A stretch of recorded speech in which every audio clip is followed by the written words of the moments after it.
ஏதாவது bank loans try பண்ணிக்கிட்டு இருக்கேன், இல்லை ஒரு முக்கியமான ஃபங்க்ஷன் பண்ணணும், இதை பண்ணணும், அதை பண்ணணும், இவங்ககிட்ட லோன் கேட்டிருக்கேன், இல்லை கடன் கேட்டிருக்கேன், வட்டிக்கு கிடைக்கல, கொஞ்சம் தடுமாறிக்கிட்டு இருக்கேன் அப்படிங்கிறவங்களுக்கு கூட அந்த கடன் கிடைக்கக்கூடிய காலகட்டம், கடன் அடைக்கல, கடன் கிடைக்கக்கூடிய காலகட்டம். சரிங்களா? வட்டிக்கு வாங்குறது, பேங்க்கில் லோன் கேட்குறது, அந்த மாதிரி. ஸோ உங்கள் ஜாதகப்படியும் 6ஆம் இடமோ அல்லது 9ஆம் இடமோ சம்மந்தப்படுகின்ற தசாபுக்தியும் செல்லுமானால் உறுதியாக அந்த கடன்கள் கிடைக்கக்கூடியது மாதிரியான ஒரு நல்ல காலகட்டமாக இந்த காலகட்டம் அமையப்பெறுகின்றது என்பதனை அன்பர்கள் உணர்ந்துக்கிடணும். சரிங்களா? இது ஒரு முக்கியமான அமைப்பு. சில அந்த ப்ராசஸில் இழுபறி இருக்கலாம், சின்ன சின்ன அழுத்தங்கள் இருக்கலாம், அதெல்லாம் ஒரு பக்கம் இருந்தாலும் அதை தாண்டி திருமண அமைப்புகள் கைகூடி வருகின்ற ஒரு ஆகச்சிறந்த மாதமாக இந்த மாதம் அமையும். தாராளமாக நீங்கள் முயற்சிக்கலாம். இந்த திருமண அமைப்புகள் கைகூடி வருகின்ற ஒரு அற்புதமான மாதமாக அமையும். ஜாதக ரீதியாக 2ஆம் இடமோ 7ஆம் இடமோ சம்மந்தப்பட்ட தசாபுக்தியும் நடக்கும் அப்படின்னு சொன்னால் உறுதியாக அந்த திருமண அமைப்புகள் கைகூடி வருங்க. ஆக நீங்கள் தாராளமாக முயற்சிக்கலாம். கையில் பண நடமாட்டத்திற்கான அமைப்பு இந்த மாதத்தில் உண்டு. உங்கள் ஜாதக ரீதியாகவும் 2ஆம் இடமோ 11ஆம் இடமோ சம்மந்தப்படுகின்ற தசாபுக்தியும் செல்லுமானால் அந்த பண நடமாட்டம் சிறப்பாக அமையும். இல்லைங்க தசாபுக்தி எனக்கு நடக்கலை அப்படிங்கிற பட்சத்தில் நெருக்கடிகள் கூட ஏற்படலாம், தெரியாது. தசாபுக்தி நடந்ததுன்னா பண நடமாட்டம் இருக்கும். சரிங்களா? அதை புரிஞ்சுக்கிட வேண்டியது அவசியம். 2ஆம் இடமோ 11ஆம் இடமோ சம்மந்தப்பட்ட தசாபுக்தி நடக்கணும். சரிங்களா? இது ஒரு அமைப்பு. இன்னும் பதிவில் நம்ம என்ன பார்க்க இருக்கோம் அப்படின்னு கேட்டுக்கிட்டிங்கன்னாங்க, பங்குனி மாதத்திற்கான பலாபலன்கள் மகர ராசி நேயர்களுக்கு எப்படி அமைகின்றது அப்படிங்கிறத நம்ம பார்க்க இருக்கோம். இந்த மகர ராசிக்காரர்களுக்கு இந்த பங்குனி மாதம், அதாவதுங்க இது வந்து ஒரு மாத பலன், கோட்சார பலன், பொது பலன். இதோடைய பலம் எப்போவுமே ஒரு 5லிருந்து 10%. அதுக்கு மேலே அதுக்கு பலம் கிடையாது. சரிங்களா? ஏன்னா பொதுப்பலனுடைய ஒட்டுமொத்த வேல்யூவே 10% தான். சரிங்களா?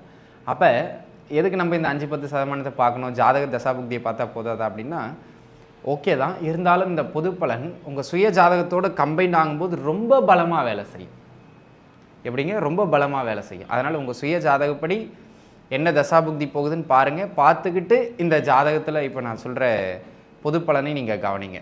நான் சொல்கிற எந்த பலனுக்கு தசாபுக்தி உங்களுக்கு மேட்ச் ஆகுதோ அந்த பலன் பலமாக நடக்கும். 10% இல்லை, பலமாக நடக்கும். சரிங்களா? இந்த புரிதலோடு நம்ம ஜாதகத்துக்குள்ளே போவோம், ஜாதக பலன்களுக்குள்ளே போவோம்.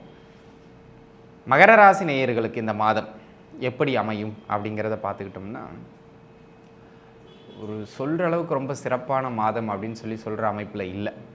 வெளிப்படையாக சொல்லணும்னா முக்கியமான 3 விஷயம் இந்த மாதத்தில் நல்லா இருக்குது. அதில் முதல் விஷயம் வேலை கிடைக்கும். சரிவர வேலை இல்லாத நண்பர்கள், இல்லைங்க வேலை இனிமேல் தான் தேடிக்கிட்டு இருக்கேன், இல்லை தேட போகிறேன் அப்படின்னு சொல்கிற நண்பர்களுக்கெல்லாம் வேலை அமையக்கூடிய வாய்ப்பு. அது சூப்பரான வேலை, அப்படிப்பட்ட வேலை அப்படிலாம் கிடையாது. வேலைன்னு ஒன்று அமையும்.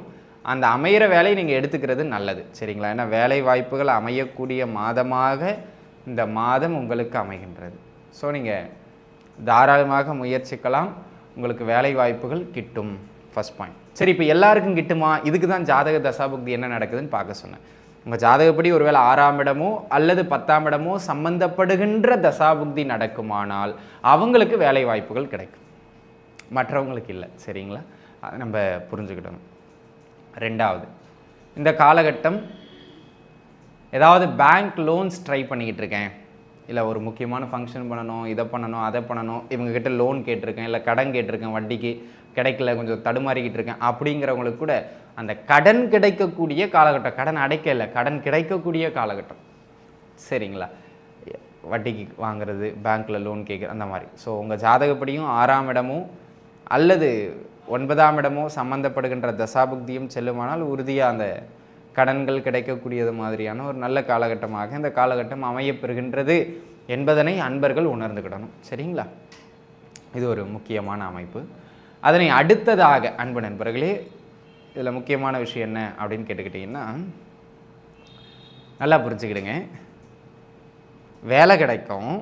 ஒரு சிலருக்கு உத்தியோகம் ஆல்ரெடி பார்த்துக்கிட்டு இருப்பீங்களே, அவங்களுக்கு இடமாற்றம் உண்டு. இந்த காலகட்டத்தில் உத்தியோகத்தில் இடமாற்றங்கள் ஏற்படுகின்ற காலகட்டம், அல்லது ஒரு வேலையை விட்டுன்னு இன்னொரு வேலைக்கு ஜம்ப் ஆவாங்க.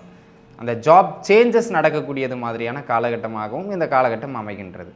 உங்கள் ஜாதக ரீதியாக 9ஆம் இடம் அல்லது 3ஆம் இடம் சம்பந்தப்பட்ட தசாபுக்தியும் நடக்குமானால் உறுதியாக அந்த இடமாற்றங்கள் உறுதி செய்யப்படும். அந்த விதத்தில் இந்த காலகட்டம் உத்தியோக மாற்றங்களுக்கு மேன்மையான காலகட்டம். சரிங்களா? இது ஒன்று பார்த்துக்கிடுங்க. அதனை அடுத்த அமைப்பாக அன்பு நண்பர்களே, இந்த காலகட்டம் தகப்பனார் வழியிலிருந்து உதவி கிடைக்கும், அல்லது பூர்வீகத்திலிருந்து உதவி கிடைக்கும். தகப்பனார் அல்லது பூர்வீகம் அது சார்ந்து ஒரு சில நன்மைகள் அல்லது உதவிகள் அல்லது வரவுகள் கிடைக்கக்கூடிய காலம் மகர ராசி நேயர்களுக்கு. உங்கள் ஜாதக ரீதியாகவும் 9ஆம் இடமோ அல்லது 11ஆம் இடமோ சம்பந்தப்படுகின்ற தசாபுக்தியும் நடக்குமானால் அந்த அமைப்பு உறுதியாக கிட்டும். அதில் மாற்று கருத்தே கிடையாது.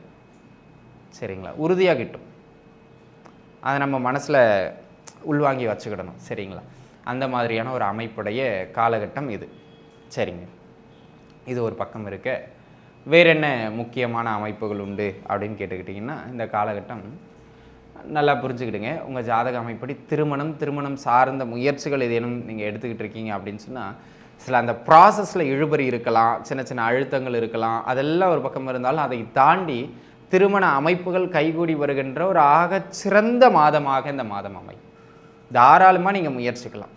இந்த திருமண அமைப்புகள் கைகூடி வருகின்ற ஒரு அற்புதமான மாதமாக அமையும். ஜாதக ரீதியாக 2ஆம் இடமோ 7ஆம் இடமோ சம்மந்தப்பட்ட தசாபுக்தியும் நடக்கும் அப்படின்னு சொன்னால் உறுதியாக அந்த திருமண அமைப்புகள் கைகூடி வருங்க. சரிங்களா? அந்த மாதிரியான ஒரு அமைப்புடைய காலகட்டம். அது மட்டும் இல்லாமல் அன்பு நண்பர்களே, இந்த காலகட்டத்தை பொறுத்த மட்டிலும் ஓரளவுக்கு கையில் பண நடமாட்டம், பணப்புழக்கம் பரவாயில்லை என்று சொல்லக்கூடிய அளவுக்கு மகர ராசி நேயர்களுக்கு இந்த மாதம் அமையும். ஆக நீங்கள் தாராளமாக முயற்சிக்கலாம். கையில் பண நடமாட்டத்திற்கான அமைப்பு இந்த மாதத்தில் உண்டு. உங்கள் ஜாதக ரீதியாகவும் 2ஆம் இடமோ 11ஆம் இடமோ சம்பந்தப்படுகின்ற தசாபுக்தியும் செல்லுமானால் அந்த பண நடமாட்டம் சிறப்பாக அமையும். இல்லைங்க, தசாபுக்தி எனக்கு நடக்கலை அப்படிங்கிற பட்சத்தில் நெருக்கடிகள் கூட ஏற்படலாம், தெரியாது. தசாபுக்தி நடந்ததுன்னா பண நடமாட்டம் இருக்கும். சரிங்களா? அதை புரிஞ்சுக்கிட வேண்டியது அவசியம். 2ஆம் இடமோ 11ஆம் இடமோ சம்பந்தப்பட்ட தசாபுக்தி நடக்கணும். சரிங்களா? இது ஒரு அமைப்பு. அதனை அடுத்த அமைப்பாக அன்பு நண்பர்களே, குடும்ப வாழ்க்கை. இந்த குடும்ப வாழ்க்கையில் தான் பார்த்திங்கன்னா தேவையில்லாத கருத்து வேறுபாடுகள், நீங்கள் ஒன்று சொல்ல அவங்க ஒன்று சொல்ல, குடும்ப பிரச்சனைகள் அப்படின்னு கொஞ்சம் இழுபறியாக இருக்கும். மன வாழ்க்கையில் கருத்து முரண்பாடுகள் ஏற்படக்கூடிய ஜாதகம். அவசரப்பட்டு நீங்கள் ஏதாவது பேசிடுவீங்க. அந்த பேசுகிறதுனால குடும்பத்திலையோ இல்லை உடன் வேலை செய்பவர்களோடவோ ஏதாவது அடிக்கடி முட்டிக்கிடும். ஸோ அதனால் அட்ஜஸ்ட் பண்ணி என்ன பேசுகிறோம் ஏது பேசுகிறோன்னு 1க்கு 2 முறை யோசித்து பேசுகிறது நல்லது. ஒருவேளை 6, 8ஆம் இடம் சம்மந்தப்பட்ட தசாபுக்தி போனாலோ இல்லை 7லேயோ 8லேயோ ஒரு பாவகிரகம் அமர்ந்து தசாபுக்தியை நடத்தினாலோ உங்களுக்கு பிரச்சனையாயிரும். பார்த்து இருந்துக்கிடுங்க. சரிங்களா? அதை கவனத்தில் செலுத்த வேண்டியது அவசியம்.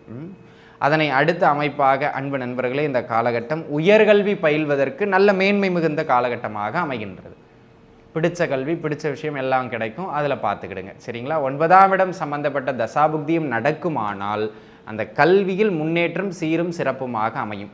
ஸோ ஓவராலாகவே பூர்வீகம், தகப்பனார், உயர்கல்வி இதெல்லாம் வருமானம் சார்ந்தெல்லாம் குட். மன வாழ்க்கையில் கவனமாக இருக்கணும். அவசரப்பட்டு யாருக்கும் எந்த வாக்குறுதியும் கொடுக்காமல் இருக்கணும். இந்த 2 மட்டும் பார்த்துக்கிட்டிங்கன்னா இந்த மாதம் ஓரளவுக்கு நல்ல மாதமாக நகரும் அப்படிங்கிறதுல எந்த விதமான மாற்று கருத்தும் கிடையாது. ஆக அனைத்து மகர ராசி நேயர்களும் நன்றாக இருப்பீர்கள். வாழ்க வளமுடன். நன்றி.